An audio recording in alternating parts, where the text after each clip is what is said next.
Galera, bom dia, boa tarde, boa noite, boa madrugada. Meu nome é Sidney Martins, professor de língua portuguesa aqui do LAC Concursos, o maior site de videoaulas do Brasil, quiçá das Américas. Então vamos parar de enrolação, vamos direto ao ponto. Hoje, a nossa primeira aula, nós vamos trabalhar a parte de classes gramaticais. Qual é o intuito? O intuito é o seguinte: em toda prova de concurso público, você tem normalmente 40%, 30% de análise textual e 60% ou 70% de análise gramatical. Então, você tem de estudar gramática. Detalhe, para você conseguir fazer uma análise textual, antes você tem de fazer uma análise gramatical. E quando a gente pega esse conteúdo gramático e pergunta, por exemplo, para um aluno qual é a matéria que mais cai, ele, sem sombra de dúvida, já responde. É a análise sintática. Só que o avaliador, espertamente, sabe que você aprendeu de forma equivocada na escola. Então, ele vai colocar um termo com preposição, por exemplo, e vai pedir a função sintática, porque ele sabe que você vai responder objeto indireto. Mas, na verdade, a análise nunca foi sintática, ela sempre foi morfossintática. Então, eu primeiro tenho de ver a quem aquele termo está ligado morfologicamente, a quem ele está ligado gramaticalmente, para aí sim poder classificar sintaticamente. Tanto é que um termo com preposição sempre tem, dentre as opções, objeto indireto e complemento nominal. Por quê? Porque o objeto indireto sempre tem preposição, assim como o complemento nominal também sempre tem preposição. Mas se o aluno se ligar que o objeto indireto está ligado a um verbo, e detalhe, não é qualquer verbo, é um verbo transitivo indireto, e o complemento nominal está ligado a um nome, não já facilitou a vida? Já, não já? Então é o seguinte, hoje a gente vai procurar trabalhar uma base. É claro que eu vou mencionar alguns assuntos, alguns conteúdos, que aí você vai ficar assim, caramba, Sidney, e aí?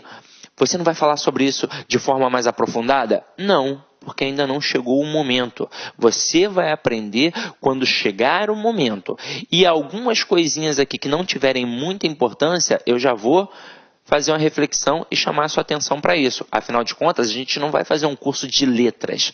Não é um curso acadêmico. A gente está fazendo um curso de língua portuguesa para provas de concursos públicos. Então, a gente vai direto ao ponto, para fazer você não perder tempo. Então você vai falar assim, caraca, Sidney, mas tem 2 horas a aula. É importante, meu irmão, tem 2 horas mesmo, porque língua portuguesa, o conteúdo é vasto, é enorme, beleza? Então vamos parar de enrolação, vamos direto ao ponto. Então olha só, galera, a primeira coisa que a gente vai trabalhar aqui são as modalidades da gramática, para você entender como a gramática funciona como um todo, para você saber exatamente aquilo que você está estudando, beleza? Então vem aqui comigo, ó. Eu tenho 5 campos a serem estudados, consequentemente eu tenho 5 modalidades. E aí a gente vai pontuar aqui, isso aqui, tópico por tópico, beleza? Então vem comigo, ó. Primeira coisa, quando eu falo em som na língua portuguesa, qual é a primeira palavrinha que vem à mente de vocês? Sem sombra de dúvidas, muita gente deve ter pensado agora, música, né, Sidney? Não, quando eu falo em som, a primeira palavrinha que vem é fonema. O que é um fonema? É a representação sonora de uma letra. Então tem a letra ali, a representação gráfica.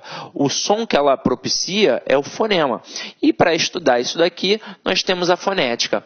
Portanto, a fonética é a modalidade da língua portuguesa responsável por estudar o campo do som. Agora, como isso cai em prova? Em 2 pegadas. Uma, basicamente, cai direto, a acentuação gráfica, que a gente estuda numa outra aula, de forma bem direcionada. Agora, ele também pode te cobrar colocando uma palavra e perguntar o número de letras e fonemas, respectivamente, que tem naquela palavra. Normalmente, ele não coloca uma palavra que tenha o mesmo número de letras e fonemas. Por exemplo, a palavra árvore, ela tem 6 letras e 6 fonemas, porque cada letra ali tem apenas o mesmo som. Então, mesmo número de letras e fonemas, respectivamente. Agora, ele gosta de colocar palavras como carro e táxi. E aí você vai perceber que o número de letras e fonemas são diferentes. É importante, primeiro de tudo, já ter atenção, contar, fazer a contabilidade de forma correta. A palavra carro, ela tem 5 letras, ó, só contar 1, 2, 3, 4, 5. Por incrível que pareça, só de fazer isso, você já elimina algumas alternativas, porque o avaliador ele testa a tua atenção, ele coloca lá 6 letras, 4 letras, só ao fazer isso você já eliminou. Agora, Número de fonemas. Vamos ver. Eu falo carorô? Não, eu falo carro. Então, esses dois R's aqui possuem o som de um R forte. Quando isso acontece na língua portuguesa, a gente chama esse processo de dígrafo. Ou seja, quando eu tenho dois elementos, duas letras, com apenas um som. Então, eu chamo de dígrafo. Então, aqui eu tenho 5 letras e 4 fonemas, porque eu tenho 4 sons. Agora, a palavra táxi. Eu tenho 4 letras, é só contar. Mas será que eu tenho 4 fonemas? Não, eu não falo táxi, eu falo táxi. Então, o X aqui tem som de KS. Ou seja, uma letra tem 2 sons. Quando uma letra tem 2 sons, eu chamo de dífono. Olha que parada interessante. O dígrafo, 2 letras, 1 som. O dífono, uma letra, 2 sons. Então, aqui, ó, eu tenho 5 fonemas. Agora, sejamos sinceros, isso é super tranquilo, não é? É só prestar atenção. Agora, para poder dificultar um pouco mais no assunto da fonética, o camarada vai cobrar acentuação gráfica. Mas aí a gente trabalha isso numa aula específica, de forma bem tranquila, direcionando para você não dar mole, beleza? Agora, vamos continuar a nossa pegada aqui. Agora a gente vai para um cara sinistro, ó. A gente vai para forma. Se ao falar em som eu pensei em fonema, ao falar de forma eu penso em morfema. E aí lembra que eu falei que a análise textual começa na análise gramatical? Tudo começa nesse camarada aqui. O morfema é a menor unidade significativa de uma palavra. Então, antes da palavra, existem o morfema, ou seja, a palavra pode ser dividida em partes menores. E por que eu consigo?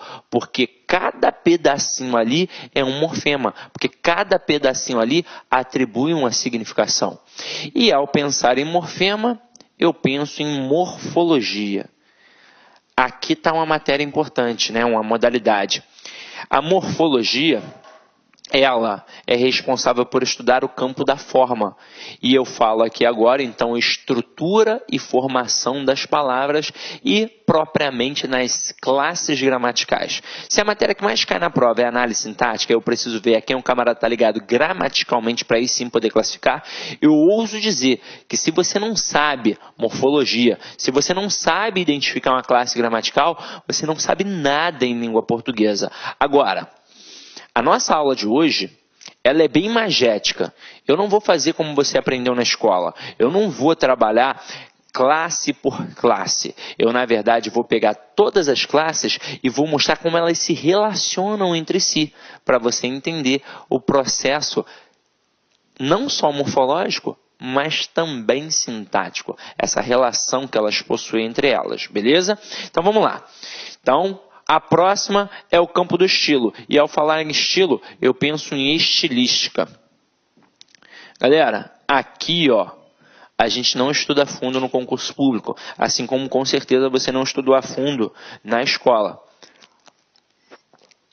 Só estuda estilística a fundo quem faz uma excelente faculdade de letras ou então excelente faculdade de direito na parte da oratória. Porque a estilística é a modalidade que funciona como elo entre a gramática e a literatura. Então, tudo que tem de paralelismo, tudo que tem de figura de linguagem, está aqui. Aí você vai falar assim para mim, ué, então eu já estudei, porque eu já estudei figura de linguagem.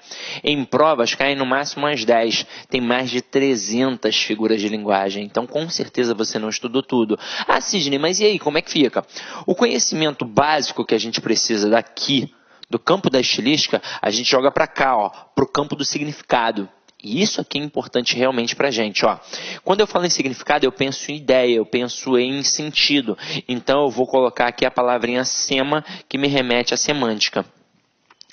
Como assim, Sidney, sema? Sema significa ideia. Só para citar como exemplo, a palavra semáforo, né, o famoso sinal de trânsito, sema é ideia e foro é levar, ou seja, significa levar uma ideia. Mas como assim? Que ideia? Ora, se está verde eu sigo, se está amarelo eu tenho atenção, se está vermelho eu paro. Então, a modalidade da semântica é muito importante para quem está fazendo prova de concurso público, até mesmo porque aqui aqui, ó, está diretamente ligado a um conteúdo que está no teu edital, que é a compreensão e interpretação de textos. A gente tem uma aula só para isso, mas eu já vou adiantar para você, não é a mesma coisa. Quando eu falo em compreensão, é aquilo que está dentro do texto. O comando da questão é, segundo o texto, de acordo com o texto, simplesmente no texto. Quando eu falo em interpretação, o bicho pega, porque vai além do texto. Então, o comando muda também. Agora passa a ser infere-se que, deduz-se que, analisa-se que, e por aí vai. Então, na aula de interpretação, eu vou mostrar a vocês as diferenças básicas de compreensão e interpretação. Até mesmo porque, para fazer uma questão de compreensão, qualquer um que está agora assistindo a esta aula consegue fazer. Afinal de contas, basta ser alfabetizado, porque a resposta está dentro do texto. É só ter calma e atenção. Agora, quando eu falo em interpretação, aí o bicho pega, né?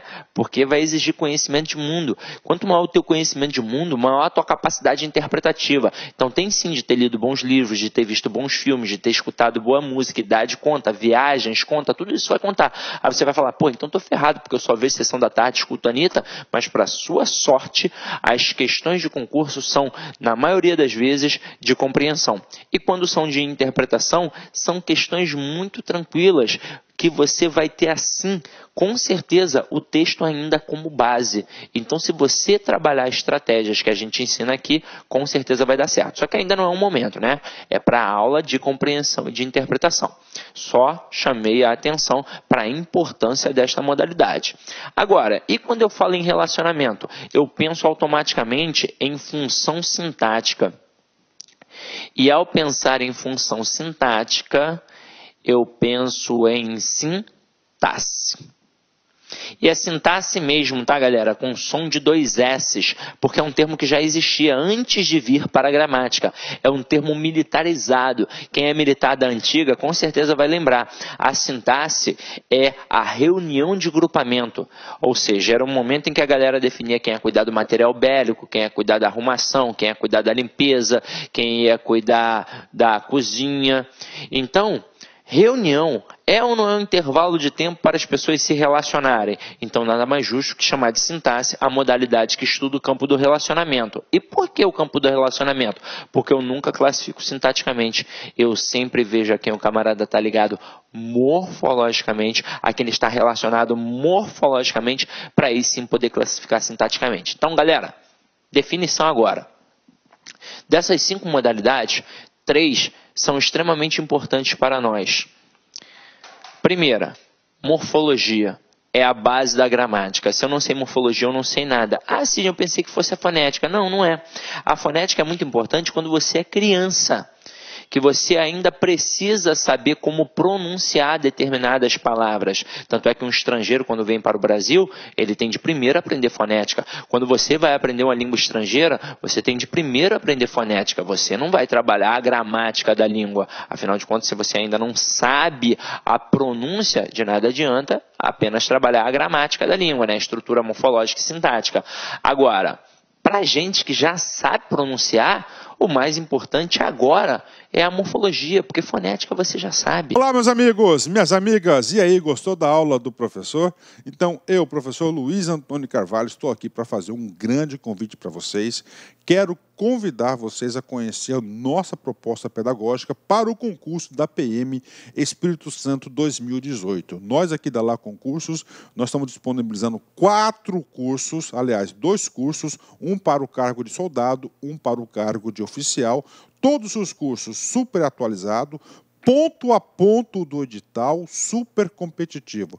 Professor, qual que é o valor do investimento? O valor do investimento, apenas 10 parcelas de R$ 25,00, você terá 75 dias de acesso e poderá assistir quantas vezes quiser, na hora que desejar.